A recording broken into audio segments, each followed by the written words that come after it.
And the problem is when we get caught up so much on the should-ofs and could-ofs is we actually can sometimes block space from good things happening today. And you know what I mean? Like, so for example, if someone's caught up on their past relationship, sometimes that can block them from getting a good, really great relationship coming today because they're so focused on that. How could they possibly ever let in and give their full attention to that new person? You know what I mean?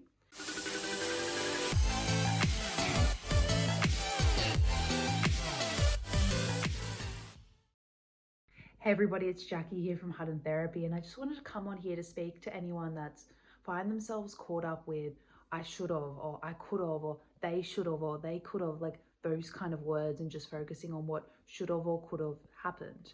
And so pretty much should have and could have's, we use them a lot, but they don't actually exist. And so this is kind of like saying, back in the 90s, we all should have bought Apple stocks because we could have been billionaires today. And so if you didn't, you should have.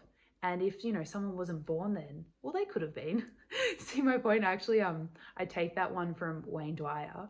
But so the thing is, we get caught up on should haves and could haves, but they don't exist. It's impossible. There's no way for should have or could have to have happened. And say you're doing this to yourself, it's a good way of sometimes looking at it, and this might help, is looking at it as you or they did the best with what they knew at the time or the resources they had at the time. And the reality is there was no way of changing it. That's just what happened.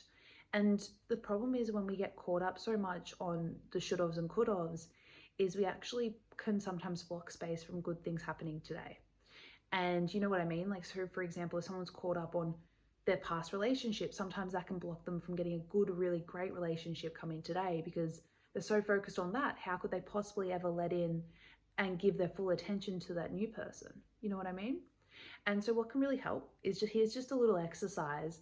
What I find helps most is getting to the root cause of the issue, healing it there at the root cause of the trauma, letting that emotion out. So then you're no longer attached to it. You still remember it, but you no longer have that painful attachment. I find that works best, but here's an exercise just for now.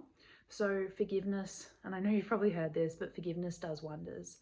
And so the way to do it is step one, ask yourself, who do I need to forgive?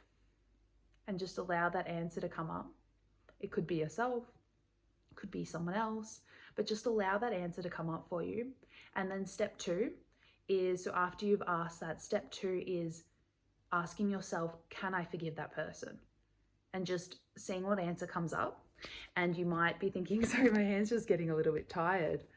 So you might be thinking, no, I can't forgive that person. Or you could think yes. If it's yes, good, move on to step three. If it's no, move on to step three anyway. Step three is thinking about what were the steps? Like, why did that person do those steps? What was going through their mind? What was going on in their head to actually make them or yourself do that or end up that way?